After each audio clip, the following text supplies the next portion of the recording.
Well, hello there, and welcome to another episode of Real Estate Investing with Jay Conner. I'm Jay Conner, the Private Money Authority, and also the host, and a very special welcome to you, especially if this is your first time joining us. Here on the show, we talk about all things that relate to real estate investing, from how do you find deals, and when we say deals, all kinds of deals, single-family homes, commercial, apartments, new construction, land deals, self-storage, land, you name it, we talk about it. However, we do spend most of our time talking about single-family houses and how we find them, how we fund them, how we turn them around very, very quickly, how we have positive cash flow, large profits, and rehabbing. We talk about rehabbing if you're into that. And then how do you automate this business to where you're running the business instead of the business running you? Well, in addition to that, we really appreciate you being one of our subscribers. So if you are tuning in with us on iTunes or Google Play or perhaps YouTube or Facebook, we'd really appreciate it if you subscribe, rate, and review us. And we love those 5 stars. So today's show is no different than most of my shows, where I have amazing guests come on here. But before I introduce my amazing guest, I've got a free gift for everybody that's tuning in. And that is, I have got my monthly membership training, which is called the Private Money Academy, which teaches you how to get funding for your deals. It's got nothing to do with relying on banks or mortgage companies or your credit score or your verification of income. And I'm not talking about hard money either. In this membership, I'm live twice a month with my team. And that's twice a month. The second Wednesday and fourth Wednesday of the month, we're live. Amazing training and content is in the membership site. So if you want to learn how to get plugged in to get funding for your deals, whether you're a new real estate investor or you're seasoned, get right on over after the show to www.jayconner.com/trial, TRIAL. And at that site, I'm going to give you 30 days absolutely free of 100% access to all the benefits, training, coaching, and the live Zoom conference calls that are twice a month. So be sure and subscribe for 30 days of free and come check us out and see how you like it. That's www.jayconner.com/trial, TRIAL. Well, on a recent episode, I had these 2 dynamic duos here on the show talking about their business up in Virginia, how they've raised millions in private money and have millions and millions in equity and cash from deals that they've done up there in that area. And so I'm so excited to welcome back Crystal and Dan Mewhorter. Dan and Crystal, welcome back to the show. Hey, Jay. Hey, Jay. Hello, hello. Glad to have you back. And when I had you on the last time, we had so much, or you all had so much to talk about. I said, man, we've got to do this again. So for the benefit of those that did not have the opportunity to listen or watch the previous show that I had you all on, how about you all take a moment and talk about how we met, how we've been working together, and what your business model looks like. So the story of how we met is actually a pretty interesting one. And that is, I was attending a real estate event, not your real estate event, but a real estate investing training event. And I had stepped out into the hall, needed to run to my room, literally running down the hall, which is typically my pace, and ran into you, almost knocked you down, I think. But you were getting on the elevator. Obviously, had just arrived at the hotel, had some luggage, and were super, super kind. That was one of the things that really impressed me, to be honest, was that somebody that I had nearly plowed down was kind enough to take the time to ask me some questions, introduce themselves, etc. Went back to the event, was very, very embarrassed, had my head down a little bit and was like, I cannot believe I just about ran someone over. And not 5 minutes later, they introduced you as the next speaker. So I had the great opportunity to get to know you and Carol Joy, and ended up attending one of your events sometime down the road. And I brought Dan with me. We were actually dating at the time. And so we got to attend the event together. We attended your live event, got to know you guys, the rest of the family, really got well acquainted with Brenda. And so it was just too much to pass up. I think at that point, we really realized that what I had been doing and the direction I was going wasn't taking me where I wanted to go. So we took that opportunity to sign up and become part of your world, and then eventually built our business. It actually happened, I guess, in my experience, way faster than I had anticipated. I was able to leave my job about 3 years ago, and then Dan followed suit. So pretty amazing ride. That is awesome. That's awesome. And as a matter of fact, you work with me now each week, in addition to your all's real estate investing business, assisting me and coaching our platinum clients that are working together, also those that are in the mastermind. So thank you all, Dan and Crystal, again for joining me today on today's show. And let's pick up where we left off last time, and that is we're talking about deals. So folks, we're talking deals. We're talking real life deals. In fact, in the past 4 months, talk about putting a machine in place. You all purchased somewhere around 16 houses, I believe. And your portfolio is very, very quickly getting right around 100 houses that you got in the portfolio. And of course, that doesn't include all the houses you've already bought and sold and flipped, and they're already gone. So that's just amazing. So we want to talk more deals today, Dan and Crystal, so our listeners can learn and duplicate about how we're finding deals, how we're funding the deals, the kind of profits that we're making, the kind of cash flow that's involved, what's working in the real world today.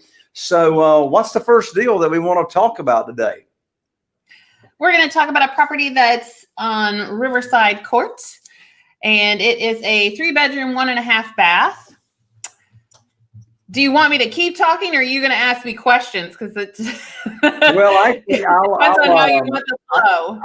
I don't have any problem interrupting along the way, but I'll go ahead and start interrupting. So you say it's a 3-bed, 1.5 baths. Does a 1.5 bath ever scare you off? Not really. A 1 bath, yes. 1.5 bath, especially if the area is right, we don't worry too much. They'll sell. So it all comes down to the math and the numbers, right? 110%. All right. Well, I'll start with the questions then. So just to remind everybody, let them know what market that you're in. So we're in Hampton Roads, Virginia. So that would be Virginia Beach, Norfolk, Chesapeake, Portsmouth, and we cover a great deal of surrounding areas. So some more of the rural communities, Suffolk, Smithfield, things like that. Gotcha. So this particular deal, let's go ahead and get the facts down. What kind of marketing was used to locate this prospect before it actually became a deal? Facebook marketing. Mm-hmm. So was it just a post you put on your Facebook page, or was it an actual paid ad? It was a paid ad. The information came back in through our CRM. Okay. So let's talk about Facebook paid ads a little bit. Was your ad looking for a distressed property? Basically, what's the ad say? What's the ad look like? It's basically a full price ad saying we pay full price for homes. If you're looking to sell your home quickly without closing costs or fees, please get in touch with us immediately, and gives a phone number to get in touch with us at. So I'm sure some of our audience is already thinking right now, as a real estate investor or entrepreneur, how can you pay full price for a property and make money? Well, there's 2 ways to look at that. Full price is whatever price that we've agreed upon. So that doesn't mean that it's going to be an after repaired value or full market value. And then the second good answer to that is we can actually pay a little bit more if we can work on terms. So oftentimes we are paying a little closer to retail when we're purchasing properties on terms. So in those instances, it does feel a bit more like, if you will, full price. So when you say in your first answer A, that full price is whatever we agree on. You're saying what you and the seller agree on, right? Correct. And then you Because say, I'm at the full price. yeah. And then you say, in addition to that, you said that you can pay sometimes retail or close to retail if you buy on terms. So just to make sure everybody understands, what do you mean when you say buy on terms? What I mean when I say buy on terms is that there's several different ways to look at it. It's just a different way of structuring the deal. It means it's just not traditional financing. I'm going to leverage either one, owner financing, where the property is free and clear, and or that's a secondary component. So I won't get too confusing. I'll just stick with the straight and narrow. Owner financing or a subject to are the most simplistic ways to look at it in terms of terms. But you also, other people would say something like lease option. We don't purchase on lease option, but that certainly is an option as well. So it's just an opportunity to purchase wherein we don't have to get alternate financing. And it's easier to leverage the deal. So if, for instance, it's subject to and their interest rate is 3%, well, that's a lot less than I'm going to pay if I go out and get one of my private lenders and put those funds on there. So, and I don't have to go through and pay the additional money to do it or go to the bank, so on and so forth. So buying on terms would include, as you just said, the seller is the bank. In other words, they're taking a note back. Maybe it's free and clear, or you're buying it subject to the existing note where they agree to leave the mortgage in their name and you and Dan agree to make their payments, or that lease option thing you talked about where they're actually giving you control of their house, but they're not selling it to you. They're just giving you letting you rent it with the option to purchase it. Okay, so in other words, terms is anything that's structured besides paying all cash. That's right. Exactly. Excellent. So back to where we were. You found this seller on Facebook. So did they have their property in the multiple listing service? No. No. Okay. So this was on what we call an off-market property. So let's go ahead and get to the numbers. So tell everybody first of all, what is the after repaired value, assuming fantastic condition? $225,000. Okay, so the ARV, or what we call is after repaired value, $225,000. What's the definition of ARV? When I say ARV, I know it stands for after repaired value, but what kind of condition is that house in the after repaired value state? It's in excellent condition. So it's, whatever upgrades would be appropriate for that price point. So if it's in a market where granite's appropriate, et cetera, LVP or hardwoods, et cetera, those types of things. So everything is done. Everything looks or is shiny new. Mm-hmm. All right, excellent. So the after repaired value ARV is $225,000. So what did you buy it for? We bought it for $120,000. $120,000. So before we get into repairs, that's a spread of $105,000. So this house must have had what, 40 or 50,000 in repairs? Well, I think the owner thought that. And to look at it, to be honest, it did look a little ominous. They had let some family members stay there and they trashed it. And by trashed, I mean, made some upgrades that weren't real upgrades. They literally had writing on the walls. And I mean, it was bad to look at. Yeah. But we actually found out, and they had to tear out all the carpet. So it was all just concrete floor. But they did save us trouble. We didn't have to tear out any flooring. So actually that saved us. So honestly, it really only ended up being a little over 5,000. So about 5,500 in repairs. Good night. 225,000 after repaired value. You're buying it for 105 and repairs are 5,500. So what have you got? What's the square footage on this house? 1,350. Is it 1,350? I thought it was a little smaller than that. No, 1,350. So just a standard size house. Yeah. Well, yeah, nothing. What are you going to do for $5,500? Carpet and paint? That's pretty much it. We're doing a little bit of landscaping out front and out back, not much. And then it butts up to water too. So it's waterfront property, which is really awesome. But not like waterfront, like, oh my gosh, I'm buying a lake. There's like a let us not skew the picture. Like a river goes through there, a small river kind of rolls through there. So anyways, and then we're doing some cabinet facing, and that's it. And there's not much cabinet. So that's why it's a small kitchen. So inexpensive. Yep. There's not much to it. All right. So did you use private money and pay all cash, or how'd you buy it? Subject to the existing mortgage. They owed the $120,000. All right. So they're willing to sell it to you, leave the mortgage in their name, and you're going to agree to make the payments. Yep. So why in the world would somebody be willing to sell you all a $225,000 home and trust you to make the payments until you find a buyer or whatever, and give up all that equity?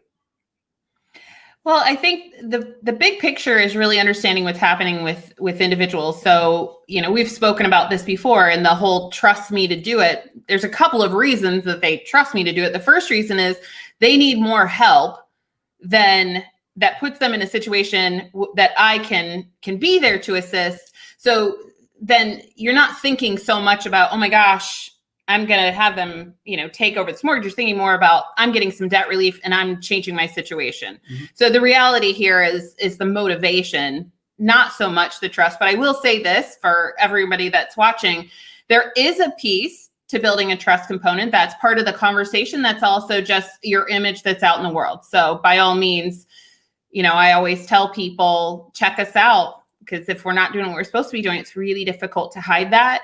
You just can't do it in this world. It's such a small world. So there is that component, but the reality is the majority of the decision is made by the fact that they could benefit from what we offer.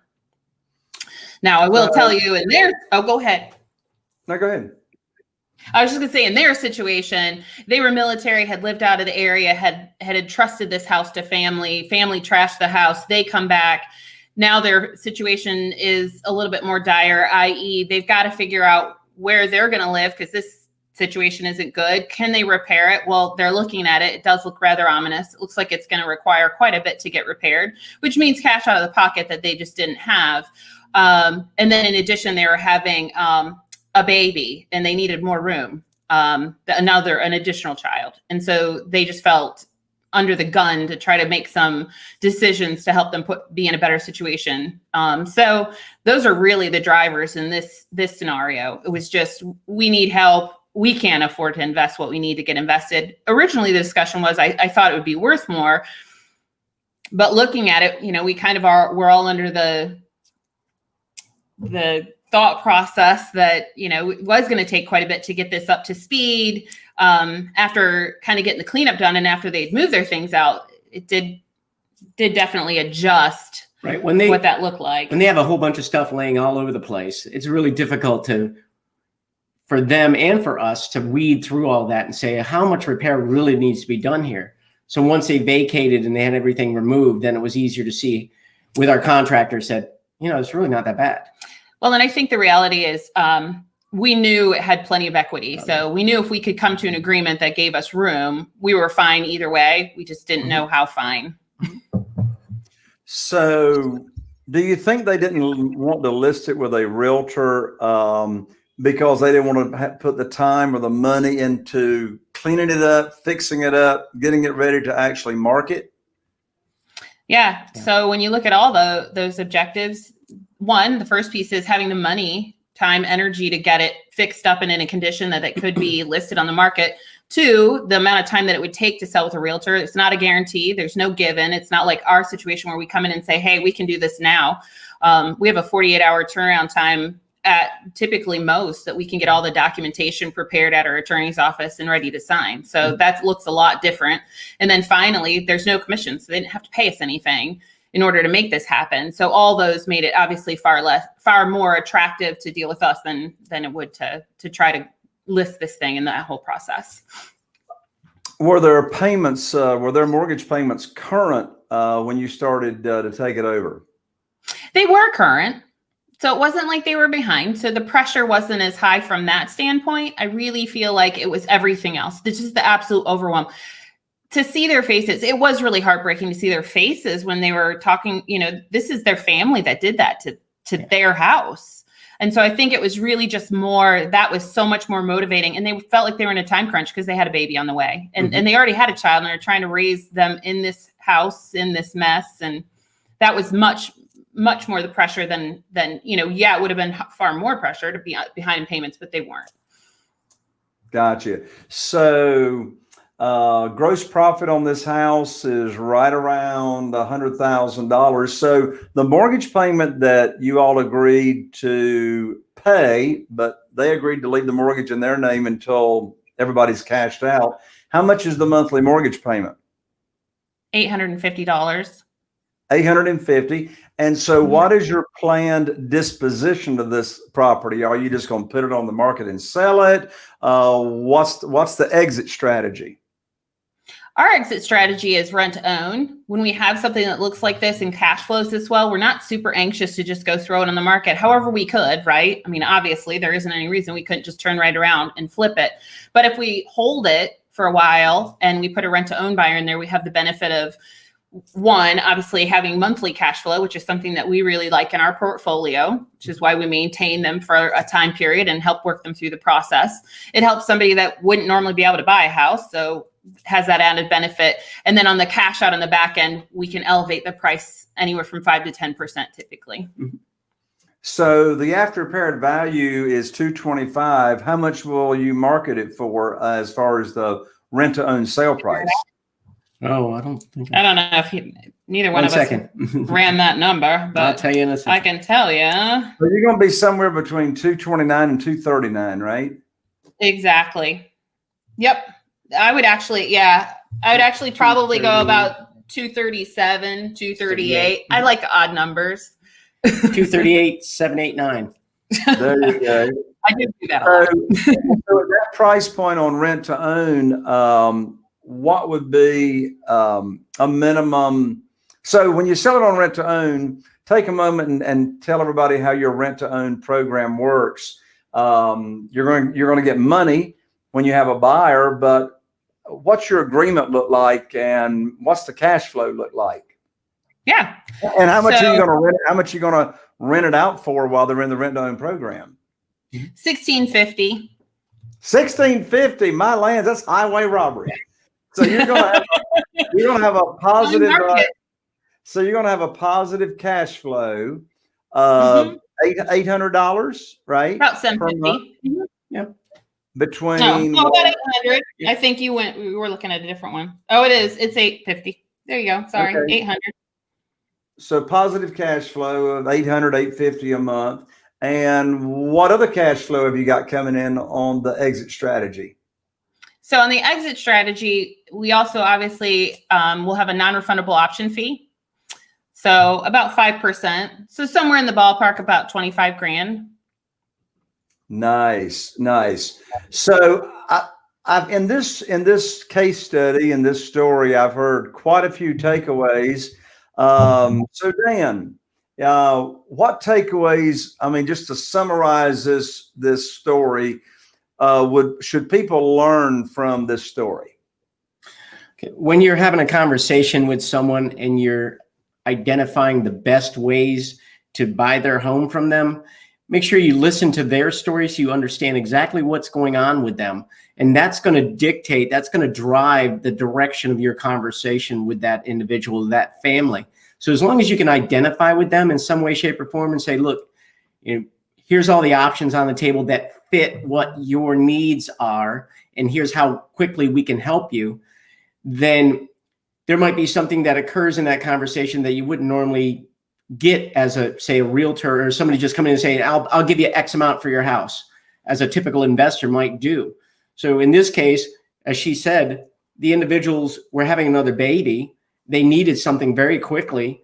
And I mentioned that we do rent to own. And they said, wait, you do rent to own? Oh, that's another piece of the story. So not only did we purchase their home, but we help them move into one of our rent-to-own homes that was larger, and getting a positive cash flow on that as well as putting them into free credit repair. So not only did we help them out of their situation, we elevated them into a better home in a nice neighborhood, a larger home with a great big fenced-in backyard for them, higher security for them, and a better way of life for them. So I think they have their mom moving in with them now because they have so much room in this house. So they're now they have a babysitter too. So they're good. That is awesome. Well, we talk a lot about win-win scenarios and everybody winning. So let's list the people. Who are all the people? And we won't list them all because we won't think of them all. But in this particular property, who were the people that won? Well, obviously, they were big winners because they got out of their situation. They got into a really great situation. Now they have credit repair that they're getting paid. So a lot of really great opportunities there. They were really concerned they weren't going to be able to get into a home, that they were going to end up in something like an apartment, but they were worried about, again, size. So it was really looking a little sketchy. So that was a huge win.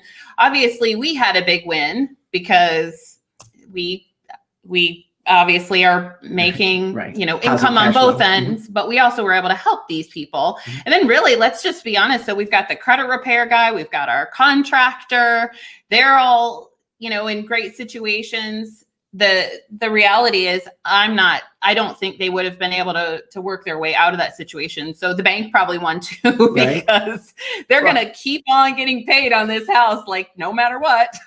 Right. And whoever the new rent-to-own buyers are going to be of the home that they just moved out of, have you already started on the repairs yet, or you just got this property? We just did this one. Right. So our contractor's been over, got us all the estimates. That's how we know the actual value. And then he'll get that finished up. It won't take long. So that's awesome. Well, and a few other lessons that I heard is, number one, if you didn't have the Facebook marketing in place and the consistent marketing in place that you all have going on every day with the consistent seller lead flow coming in, you wouldn't have gotten that deal. So consistency for off-market houses, that's a big lesson right there. Another big lesson is being educated and learning what buying subject to is all about. So you didn't have to come up with all the money. But then again, if you had to come up with the money, you know all about private money. So marketing, knowing how to get the deal funded. Another big lesson is learning the scripting and all that kind of stuff. So guess what, folks? If you're interested in learning this kind of stuff we're talking about that Crystal and Dan are doing, take advantage of the free offer that I gave you up front. Crystal and Dan are on every one of the Private Money Academy Zoom coaching calls. You got 30 days free access. We do Q&A twice a month. So again, you want to learn from Crystal and Dan and myself, get on over to www.jconner.com/trial, and you'll see all three of us on the next live Zoom call. Parting comments, y'all, before we call this show a wrap.